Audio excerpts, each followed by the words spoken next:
ଭାରତର ସମ୍ବିଧାନ ରଚନା କେବେ ଶେଷ ହୋଇଥିଲା? 1949 ମସିହା। କାହାକୁ ଭାରତର ସୂଚୀପତ୍ର କୁହାଯାଏ? ହିମାଳୟ।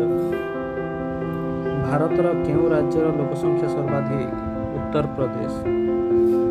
ଭାରତର ନୂତନ ସମ୍ବିଧାନ କେବେଠାରୁ କାର୍ଯ୍ୟକାରୀ ହୋଇଥିଲା? 1950।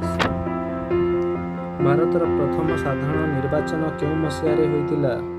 1951। କେଉଁ ନଗରୀକୁ ଭାରତର ପ୍ରସାଦମୟୀ ନଗରୀ କୁହାଯାଏ? କୋଲକାତା। ଭାରତଠାରୁ ପାକିସ୍ତାନ କେବେ ଅଲଗା ହେଲା? 1947 ଅଗଷ୍ଟ 14। ଭାରତର ଆୟତନ କେତେ? 32,87,263 ବର୍ଗ କିଲୋମିଟର। ଭାରତରେ କାହାର ନିଷ୍ପତ୍ତି ସର୍ବମାନ୍ୟ ଅଟେ? ସୁପ୍ରିମକୋର୍ଟ। କେଉଁ ସହରକୁ ଭାରତର ଦ୍ୱାର କୁହାଯାଏ? ମୁମ୍ବାଇ।